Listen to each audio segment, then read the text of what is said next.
ערב שבת שלום, פרשת בשלח, שבת שירה, אז ישיר משה. עם ישראל הולכים לעבור ביבשה בתוך הים. שירה, ויהי בשלח. כך פותחת הפרשה. במגילה בדף י' מופיע בגמרא שאיפה שמופיע ויהי, זה לשון צער. ויהי בשלח? שמחה, והיה בשלח. עוברים, רואים את הניסים הגדולים, פתאום בים יבשה.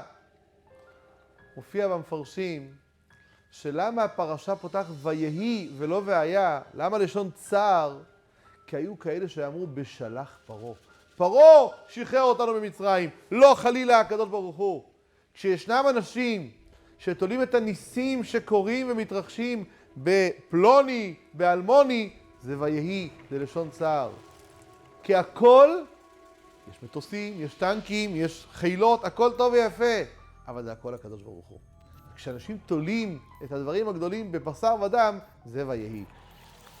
משה רבנו שר עם כל עם ישראל את השירה, מופיע במשנה ברורה, סימן נ"א, בשם הזוהר, כל האומר שירת הים בשמחה בכל יום, והוא מרגיש כאילו עכשיו הוא עבר ביבשה בתוך הים, מוחלים לו כל עוונותיו. זה מאמר מוסגר, סגולה שהמשנה ברורה מביא את זה להלכה. לאחר השירה הגדולה, קמה מרים, לקחה את התוף בידה, ותען מרים ותאמר, שירו להשם כי גאו גאה, סוס ורוכבו רמה בים. לא היה מעורב גברים ונשים, משה עם הגברים, מרים עם הנשים, לתשומת לב, כן? היה הדרת נשים, גברים ונשים, כל אחד בנפרד בשירת הים. מרים שרה שיר שכבר משה רבינו שר אותו. מה היא הוסיפה בשיר שלא היה קודם לכן? ב' ותען מרים. שיש שאלה, יש תשובה. מי שאל אותך? למי את עונה? ותען מרים ותאמר. ביאור אחד, משה רבנו ועם ישראל שר כשראו את הנס, קריאת ים סוף. לאחר שירת הים נקרא שעם ישראל מתחיל להתלונן. המים, מים המרים. ותען להם מרים, אחי ורעי, לא מודים לבורא עולם רק כשטוב, רק כשהכל הולך כמו שאני רוצה. גם כשהמים מרים, צריך לדעת להודות לבורא עולם. הסבא רב אריה לוין אמר ביור נוסף, מה זה ותען להם מרים?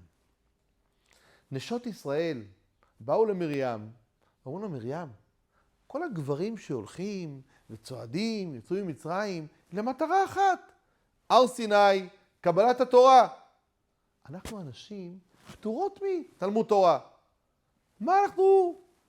לאיפה אנחנו מגיעים? הגברים שילכו, מה אנחנו שייכים לסיפור הזה? עונה להם מרים, הסוס שהמצרי רכב עליו, טבע בים, סוס ורוכבו רמה בים. למה הסוס צריך להיענש? מה עשה הסוס? המצרי רדף אחרי היהודי, מגיע לו עונש. הסוס מה עשה? הסוס עזר למצרי לרדוף אחרי היהודי. אם אתה עוזר לאדם רע, גם אתה תיענש.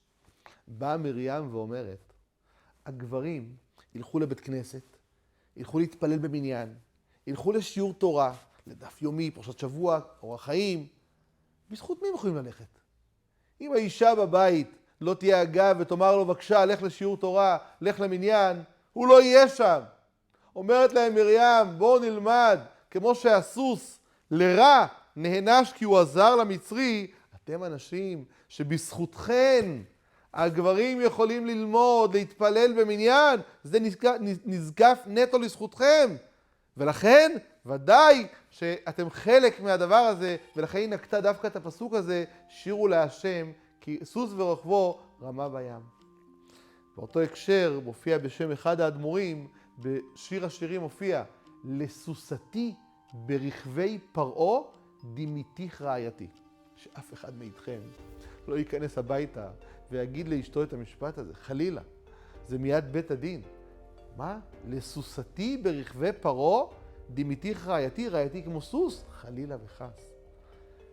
הכוונה של שלמה המלך, כמו הסוס נענש כי הוא עזר למצרי, דמיתיך רעייתי שאת עוזרת לו ללמוד תורה.